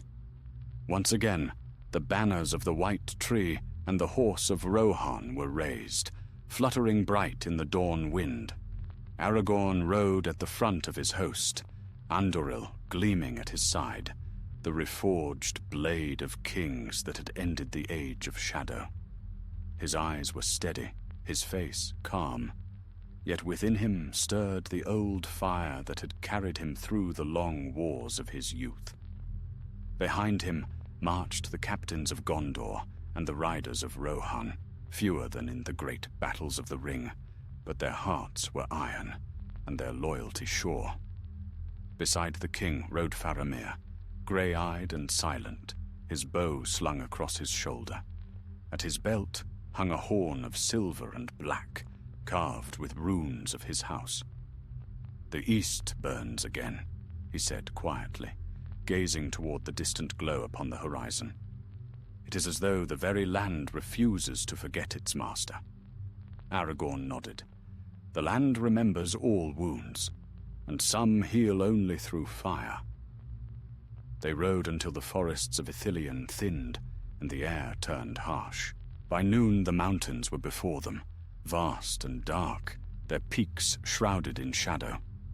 Smoke drifted through the passes, and far off, where the black gate had once stood, a dull red haze hung over the sky. There the host made camp, a sea of tents upon the plain. Scouts were sent ahead, and word soon returned. The enemy had crossed the Morannon. They came in great number, orcs, men of Harad and Khand, and others twisted by the fire of the ember. At their head rode Razan, the Black Flame. "He bears no banner," said the scout, trembling as he spoke. "Only light, red and fierce. The dead walk in his shadow. The earth itself seems to burn beneath his feet." A murmur passed through the captains, but Aragorn's face did not change. "Then we shall meet him as we met his master," he said, "with steel and with the will of the West." He turned to Faramir. "Send word to Eomer King in Rohan. Tell him the hour has come. We will hold the plains as long as we may." Faramir bowed and departed at once, his horse flying swift across the plain. Aragorn watched him go, then looked again towards the east. There, in the shadow of the mountains, the drums began to beat, slow, steady, unending. In the ranks of the enemy, Razan's host advanced like a river of black glass. The orcs marched in silence, their eyes dull, but burning red beneath their brows. The men of the south followed in grim order, their armor darkened, their banners marked with the crimson circle of their master. The sky above them churned with smoke, blotting out the sun. At the forefront rode Razan. His armor, fused to his flesh, gleamed with a dull light. From within his breastplate, the ember shone like a living coal. The heat that radiated from him warped the air. Around him, even the ground was scorched by his passing. He raised his hand, and the march halted. The plain ahead stretched toward Ithilien, green hills and silver rivers, bright under the last rays of the westering sun. To most, it would have been a vision of peace. To Razan, it was a challenge. "So it was here," he said softly, his voice carrying across the field, "that the kingdoms of men dared to forget their fear." A captain of Harad rode up beside him. "My lord, their forces gather at the foothills. The White Tree flies again. Will we wait for night?" Razan's gaze did not move. "No, the darkness already walks with us." He drew his sword, a great curved blade black as obsidian, its edge burning faintly red. "Let the West see what becomes of those who defy the flame." The order passed through the ranks. The drums thundered, and the army surged forward. The clash came at dusk. The sun vanished behind the mountains as the two hosts met upon the plain. The first wave of orcs broke against the line of Gondor's spears, and the ground ran black with their blood. Arrows sang from the ridges, and the riders of Rohan swept down like a storm of wind and steel. Borlas's name was shouted among them, though none knew why. Perhaps some memory of his stand in Mordor lingered still. A whisper carried on the wind, urging men to hold fast. The battle raged through the night. Fire and shadow mingled until it seemed the earth itself was aflame. Faramir led the flank, driving the enemy back again and again, while Aragorn fought at the center, Anduril blazing with the light of the west. Wherever he struck, the darkness faltered, but never for long. Then Razan came. The air grew heavy, the light dimmed. The enemy's ranks parted as he advanced, the embers' glow casting long, crimson shadows. He moved like a storm given form, his presence bending the will of all around him. Aragorn saw him from afar and rode to meet him. Their eyes met across the field, the king of men and the lord of the Ember. "You were born of Gondor," Aragorn called. "Turn back from this madness. The darkness you serve will consume you." Razan's laughter rolled like thunder. "You speak as one who fears his own shadow. The world has forgotten what it means to kneel. I will teach it again." He raised his hand, and fire leapt from the ground. The blast struck the line of Gondor's soldiers, scattering them like leaves. Aragorn's horse reared, but the king held fast and rode through the smoke. Anduril raised high. Their blades met with a sound like the breaking of worlds. Sparks flew, white and red mingling in a storm of light. Razan struck with the force of the mountain's heart, each blow shattering stone. Yet Aragorn's blade was true, and it met the fire without yielding. Around them the battle stilled. Men and orcs alike turned their eyes to the duel. Light against flame, life against the remnant of death. Aragorn pressed forward, his strength born of more than mortal will. "You cannot build a kingdom on ashes," he said, his voice clear even through the roar. Razan's reply was a hiss of rage. "Then let me show you how it ends." He drove his sword downward, and the ground split, spilling red light. From the fissure rose smoke and shadow, taking the shapes of the dead. They clawed at the air, wailing, the twisted remnants of those who had fallen in his service. The sight chilled even the hearts of orcs. Aragorn raised Anduril high, and its light blazed like the morning star. "In the name of all free lands, I banish you to the dark." He struck. The blade met the ember itself, and the plain erupted in light. For a moment, all was silence. Then the fire exploded outward in a storm of red and white, sweeping across the battlefield. Men and orcs alike were thrown to the ground. When the light faded, Razan was gone. Only scorched earth remained where he had stood. Aragorn fell to one knee, his sword blackened with soot, his breath ragged. Faramir rushed to his side. "Is it done?" The king looked eastward. Far beyond the smoke, upon the edge of the horizon, a single red spark flickered faintly, a dying ember that refused to fade. "Not yet," he whispered. "The shadow endures." And as the wind carried the scent of burned earth across the plain, all who lived that day knew. The war for Middle-earth's soul was not yet ended. Smoke hung low over the plain. The night after the battle was heavy and still, broken only by the moans of the wounded and the faint hiss of embers dying in the scorched grass. A pale dawn crept slowly over Ithilien, cold and colorless, washing the battlefield in grey light. Crows wheeled above the fallen, their cries sharp against the silence. Aragorn walked among the dead with Faramir and a handful of his guards. His cloak was torn, his face streaked with ash, and his sword was blackened at the edge where it had clashed with Razan's fire. Yet his bearing was unbroken, his eyes watchful, measuring the field with a soldier's calm. They found no sign of Razan's body.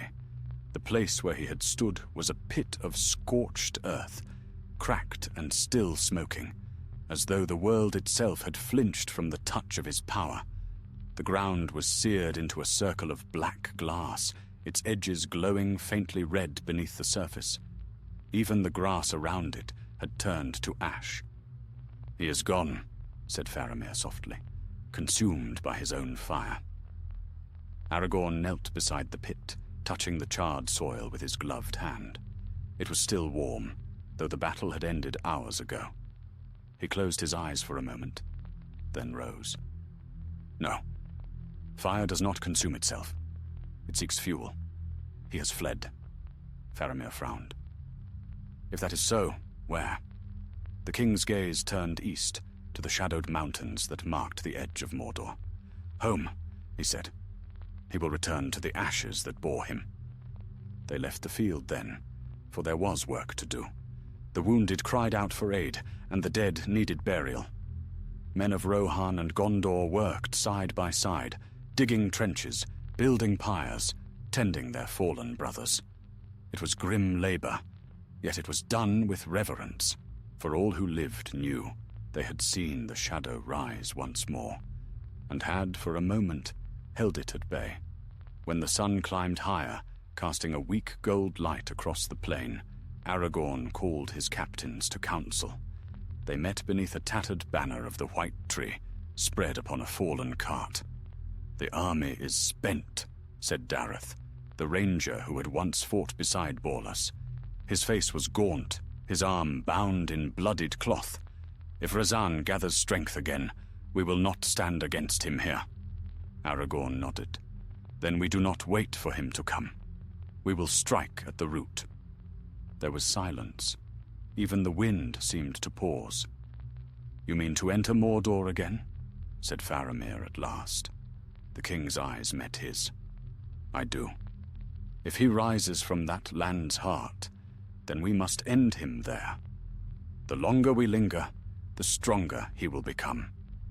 Many in the council bowed their heads, for they remembered the last time armies had marched into that blackened realm.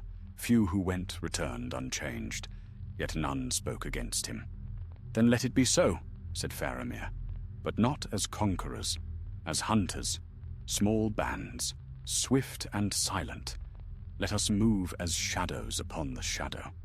Aragorn's lips curved in a faint smile.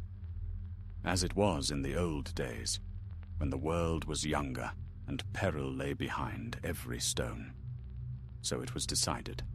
The wounded and weary would return to the safety of Ithilien, while the king and his chosen companions would venture east to seek out Razan and the Ember of Barad-dûr. That night, the camp was quiet. Few spoke. The men of Gondor tended their arms in silence, and the fires burned low, their smoke rising straight into the still air. Aragorn sat apart, cleaning the soot from Anduril's blade. The stars above were dim, veiled by thin clouds that drifted from the east. Faramir approached and sat beside him. For a time, neither spoke. Then the younger man said, "You carry a burden heavier than any crown, my lord." Aragorn smiled faintly. "Every king does. Some wear it better than others." "You think this darkness will never end?" Faramir said. "I think," Aragorn replied, "that darkness and light are threads woven into the same cloth. Cut one and the other unravels. What matters is who holds the pattern." Faramir looked eastward. "Then may your hands be steady when the time comes." At dawn they set out. The company numbered 12 in all: Aragorn, Faramir, Dareth, and 10 rangers chosen from the finest of Ithilien. They rode light and fast, carrying only what they could bear. No banners, no drums, no heralds of war. They passed through the eastern hills in silence, leaving behind the green woods and the scent of rain for the dry breath of the plains. By the third day, the land was bare once more. The grass gave way to ash, and the wind turned bitter. They crossed the desolation, where once the armies of Sauron had marched, the bones of old wars still half buried in the dust. At night, they camped among the ruins of old towers, their walls blackened by time. Strange whispers rode the wind, and sometimes the ground trembled faintly, as though the earth still remembered the tread of the Dark Lord. On the 5th evening, Dareth, who had ranged ahead, returned at a run. His face was pale. "I found a trail," he said. "Not of men, but of something that burns where it walks." They followed him eastward until they reached a shallow valley. There, in the dust, the marks were clear, footprints scorched into the stone, glowing faintly red in the twilight. Faramir knelt beside them. No man leaves such a print. Aragorn's eyes were grim. Nor any spirit of mercy. He is near. That night they did not sleep. The wind rose from the east, carrying the scent of sulphur and smoke. In the darkness, they saw flickers of light upon the horizon, the red gleam of fire moving slowly through the waste. "He travels alone," said Dareth, "or else his host is still gathering." Aragorn's voice was low. The fire within him hungers. He will seek the mountain, where all evil was born and undone. Faramir looked toward the black silhouette of Orodruin in the far distance. "The Mountain of Doom," he murmured. "So the wheel turns again." The company rode through the night. The plain rose gently before them, leading toward the slopes of the mountain. The air grew hotter with every mile. By dawn, the sun was hidden behind a pall of ash, and the land glowed faintly red beneath its shroud. There, upon a ridge overlooking the fiery plain, they saw him. Razan stood upon a rock outcropping, his back to them, his cloak torn and smouldering. The ember burned within his chest, its light reflected upon the ground like a pool of blood. Around him, the ash swirled as if alive, drawn toward the heat of his presence. "He waits for us," whispered Dareth. Aragorn dismounted and drew Andúril. Its steel flared white, bright even against the red glow. "Then let him have what he waits for." Faramir unsheathed his sword, the sound sharp in the still air.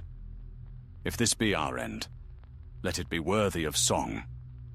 The king looked back once at his men. "If we fall, it will not be to despair. Remember that." Then he led them down into the Valley of Fire, where the shadow of Orodruin stretched long across the plain, and the heart of darkness awaited them, alive and burning. The air trembled with heat. Ash drifted through the valley like falling snow, and every breath burned the throat. Above, Mount Doom loomed vast and black, its slopes veined with rivers of molten stone that pulsed like the veins of some sleeping titan. The ground quaked beneath the hooves of the horses as Aragorn and his company rode down into the valley, their eyes fixed upon the figure waiting among the fire and shadow. Razorn stood alone, his back straight, his armor gleaming red in the half-light. The ember within his chest burned brighter now, each pulse sending ripples of heat across the ground. He turned as they approached, and the light of the mountain caught his face. Not wholly human anymore, but something harder, sharper, as though the flame had carved him anew. "So," he said, his voice carrying easily across the plain, "the King of Men returns to the land that broke him once before. Have you come to bow or to burn?" Aragorn reined in his horse, his eyes calm, though the heat stung like knives. "Neither," he said. "I come to end what you have rekindled." Razan smiled faintly. "You think to end fire? You think to destroy what cannot die?" He spread his arms, and the flames along the ground rose higher, swirling around him like spirits. The Dark Lord is gone, but his gift endures. The will to rule, the hunger to command. I am that will, made flesh. I am the ember that will set the world aflame again. Faramir dismounted beside the king, his bow in hand. "You are nothing but a shadow, wearing a man's skin," he said. "And all shadows flee before the light." Razan's eyes flared. "Then let us see whose light burns longer." He drew his sword, black as obsidian, its edge alive with red fire, and struck the ground. The earth split, and from the fissures rose figures half-formed from ash and smoke, soldiers of flame, faceless and wordless, yet armed with blades of molten stone. They swayed like reeds in the wind, but their heat was real, their fury bound to their master's will. "Hold the line!" Aragorn called. The rangers formed around him in a tight crescent, their blades flashing silver against the red gloom. Dareth loosed an arrow. It struck one of the burning figures through the chest, and it burst apart in a spray of sparks. But two more took its place. The battle began in earnest. Steel met fire, and the air filled with the hiss of steam as blades clove through bodies that were not of flesh. The heat was blinding. The ground shook with every blow. Faramir's arrows cut through the haze, each one finding its mark. But the enemy seemed endless, reborn from the very dust they fell into. Razan advanced through the chaos, untouchable, the fire swirling about him like a cloak. Aragorn met him in the center of the field. Their swords clashed with a sound like thunder. Sparks cascaded, bright and white, where Andúril struck the blade of the ember. "You cannot win," Razan said, his voice low but ringing. "Even if you strike me down, the fire will remain. The world will feed it. Men's greed will keep it alive. You of all kings should know that." Aragorn pressed forward, the light of his sword burning pure and cold.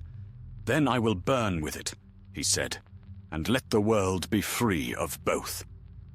Razan snarled and swung, his strength monstrous. The blow shattered stone, but Aragorn turned it aside, striking back with a cry.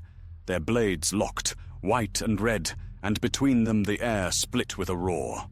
For an instant the flames dimmed, as though the mountain itself held its breath. Faramir saw it. "Now!" he shouted. Dareth and the rangers loosed their final volley, arrows tipped with oil and steel. They struck the ground around Razan, and the plain erupted in fire, a ring of flame cutting him off. For the first time, Razan faltered, his gaze flicking toward the burning circle that hemmed him in. "Do you think fire will harm me?" he roared. Aragorn seized the moment. He drove forward, Andúril flashing like lightning, and struck Razan square in the chest. The blade sank deep, biting through armor and flesh, cleaving into the ember itself. The world exploded in light. The mountain groaned. The sky split. The blast threw the rangers to the ground, and for a heartbeat there was no sound, only white brilliance, pure and endless. Then came the roar of the mountain, the bellow of fire unleashed. Razan screamed, though the sound was not human.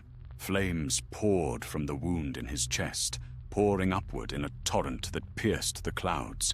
The ember cracked, split, and shone like a star before shattering into 1,000 fragments. Each fragment flared, then faded, scattering across the plain like dying embers on the wind. When the light dimmed, Razan stood swaying, his armor blackened, his eyes hollow. "You cannot extinguish me," he whispered. Aragorn caught his wrist, his face pale but resolute. "No," he said quietly, "but you can be unmade." He drew the blade free. Razan's body shuddered, and then the fire left him, rushing upward in a pillar of red that was swallowed by the mountain's smoke. His form crumbled, turning to ash, carried off by the wind. Silence followed. The mountain rumbled once more, and then was still. The rivers of fire cooled to dull red veins. The sky cleared, and the sun broke through at last, pale gold against the grey. Faramir rose slowly, helping Dareth to his feet. "It is done," he said, though his voice trembled. Aragorn stood amidst the ashes, Anduril dim in his hand. He looked to the east, where the shadow of Mordor had once lain heavy over the land. It was gone now, swept clean, though the scars would remain. "Evil never dies," he said softly. "It only sleeps, waiting for those who would wake it. But this fire, this one, is ended." The rangers gathered their fallen and turned west, leaving behind the valley that had been both tomb and cradle of so many dark dreams. As they rode, the wind changed, carrying with it the scent of rain and the promise of green life returning to the land. That night, as they camped beneath the stars, Dareth spoke quietly. "Do you think the world will ever know peace, my lord?" Aragorn looked toward the horizon, where the light of dawn was breaking. "Peace is not given," he said. "It is made by those willing to stand against the darkness, again and again." And though he spoke softly, the words carried far, borne upon the wind that swept clean the ash of Mordor. Far behind them, upon the slopes of Orodruin, the last of the embers faded. The mountain's heart beat no more, and in its silence the land breathed, free at last. So ended the tale of the Mordor mercenary, the man who sought dominion and found his doom, and the king who faced the fire once more to seal the fate of Middle-earth.